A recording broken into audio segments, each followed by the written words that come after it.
आखिर क्या है 50-50-1 जो इस वक्त यूएस में हो रहा है और यूएस में एक बड़ी हलचल मची हुई है। तो वहीं दूसरी तरफ भारत ने यहाँ चीन के साथ एक बड़ा खेल किया है और बॉर्डर एरिया में भारत ने एक बड़ा एक्शन लिया है। जियोपॉलिटिक्स में बहुत कुछ चल रहा है, हमेशा की तरह जानने को मिलेगा बहुत कुछ। आइए जानते हैं इन खबरों को विस्तार से। 50-50-1 अमेरिका में डोनाल्ड ट्रंप की नीतियों के खिलाफ एक खास आंदोलन शुरू कर दिया गया है, जिसका मकसद है ट्रंप की नीतियों, प्रोजेक्ट 2025 और एलन मस्क की भूमिका का विरोध करना। 50-51 का मतलब है 50 राज्य 50 विरोध एक दिन। ये आंदोलन पूरे अमेरिका में एक ही दिन में 50 राज्यों में विरोध प्रदर्शन करने के लिए आयोजित किया गया था। इस आंदोलन का लक्ष्य ट्रंप को हटाने या उनके इस्तीफे की मांग करना, उनके द्वारा नियुक्त किए गए लोगों जैसे कि एलन मस्क की जांच करने, अत्याचारी कार्यकारी आदेशों को रद्द करने, विविधता, समता और समावेश के ढांचों की बहाली करना है। इस आंदोलन ने सोशल मीडिया के माध्यम से तेजी से प्रसार पाया है, जहां बिल्ड देयर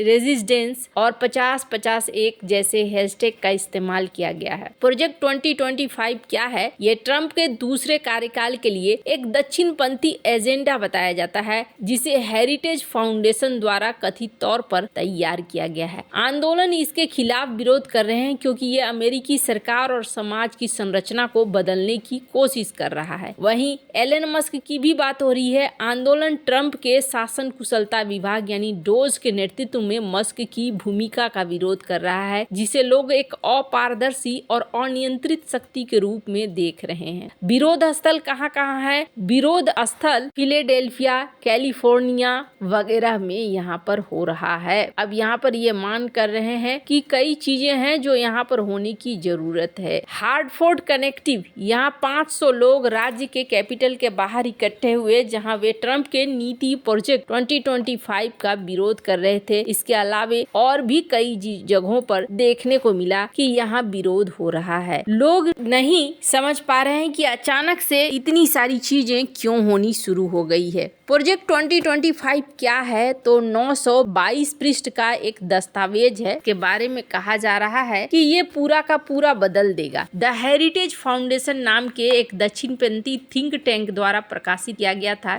ये दस्तावेज एक संभावित ट्रंप 2.0 के कार्यालय के नीतियों के रूपरेखा को प्रस्तुत करता है। इसका उद्देश्य अमेरिकी सरकार को पूर्णतः रूढ़िवादी दृष्टिकोण से फिर से आकार देना, राष्ट्रपति की शक्तियों को बढ़ाना और वर्तमान सरकारी नीतियों को उलटना है। विदेश नीति चीन को एक बड़ा खतरा मानते हुए इसमें चीन के खिलाफ कड़ी नीतियों की वकालत की गई है, जिसमें व्यापार प्रतिबंध, सैन्य ताकत बढ़ाना है। भारत के साथ संबंधों को मजबूत करने की बात भी कही गई है। प्रवासन, अवैध प्रवासन को रोकने के लिए कड़े उपाय, शरण नीतियों में बदलाव, शरणार्थी भर्ती में कमी की सिफारिश भी की गई है। पर्यावरण, जलवायु परिवर्तन से संबंधित नीतियों को कम करने और फॉसिल्स फ्यूल के इस्तेमाल को बढ़ावा देने की बात कही गई है। पेरिस एग्रीमेंट जैसे अंतर्राष्ट्रीय समझौतों से बाहर निकलने की बात कही गई है। शिक्षा मंत्रालय को खत्म करने और पब्लिक स्कूलों को निजीकरण की ओर ले जाने का भी प्रस्ताव है। FBI को खत्म करने, अश्लील सामग्री पर प्रतिबंध लगाने, इनकी भी वकालत की गई है। राष्ट्रपति के अधिकारों के विस्तार करने की भी बात कही गई है। ट्रंप ने प्रोजेक्ट 2025 से स्वयं को दूर करने की कोशिश की है। हालांकि उनके पूर्व सलाहकार और प्रशासन के सदस्य इस प्रोजेक्ट के साथ घनिष्ठ रूप से जुड़े हुए हैं। कुछ रिपोर्ट्स के अनुसार ट्रंप के कार्यकाल में जारी कुछ कार्यकारी आदेश इस प्रोजेक्ट की विचारधारा के अनुरूप है। इस प्रोजेक्ट को वाम पक्षीय और लिबरल समूहों द्वारा अत्यधिक आलोचना मिली, जो इसे अधिनायकवादी, अधिकारों को कम करने वाला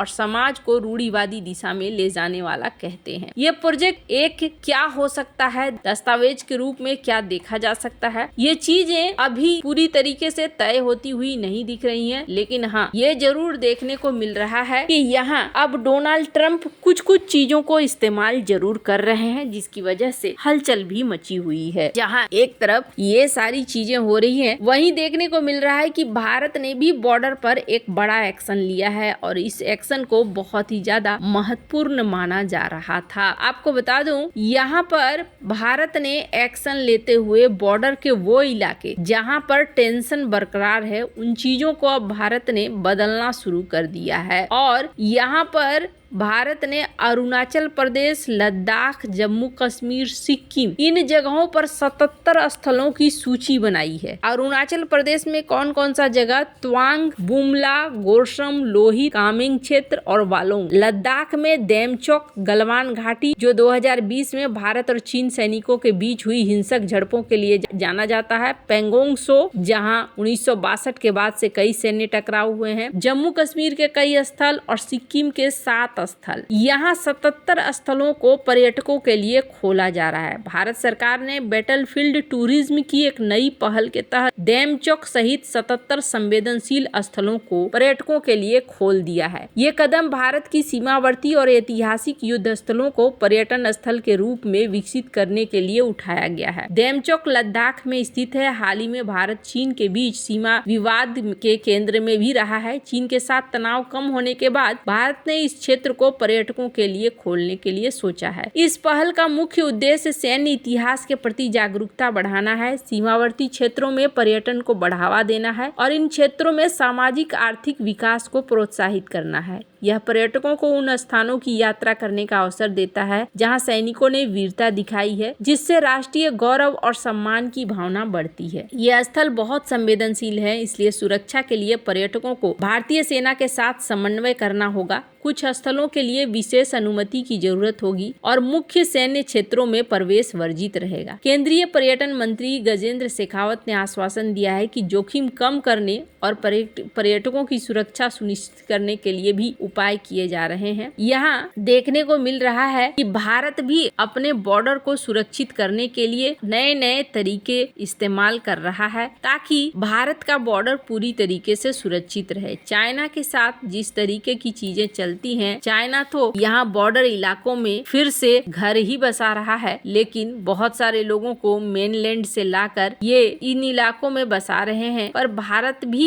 यहाँ पर एक बड़े कदम को चल रहा है। अब आप में से कई सारे ये सोचेंगे कि आखिरकार भारत के ऐसा करने से भारत को क्या मिलने वाला है? तो भारत को मिलने वाला है, एक बार को इन इलाके में पर्यटक आने लगेंगे तो फिर ये चीज अंतर्राष्ट्रीय स्तर पर भारत के लिए बहुत ही ज्यादा महत्वपूर्ण हो जाएगा और दुनिया भर में भारत इन क्षेत्रों को दुनिया के लिए खोल भी पाएगा। बहुत सारी चीजें हैं जो बहुत ज्यादा जरूरी मानी जा रही है। भारत के इस कदम को रणनीतिक तौर पर एक मास्टर स्ट्रोक की तरह देखा जा रहा है। चाइना के मनोबल को तोड़ने के लिए ये बहुत ही ज्यादा जरूरी है। अब यहाँ पर देखने को मिल रहा है जियोपॉलिटिक्स में बहुत तेजी से बदलाव होते जा रहे हैं। इसका असर कहाँ तक पहुँचता है, कब तक होता है, आने वाले 4 साल तो बहुत ही ज्यादा खास होने वाले हैं, ये तो तय है। वैसे आपको क्या लगता है इन सब मामले में? आप क्या राय है कमेंट कर जरूर बताएं। जल्द मिलते हैं अगले वीडियो में नई खबर के साथ।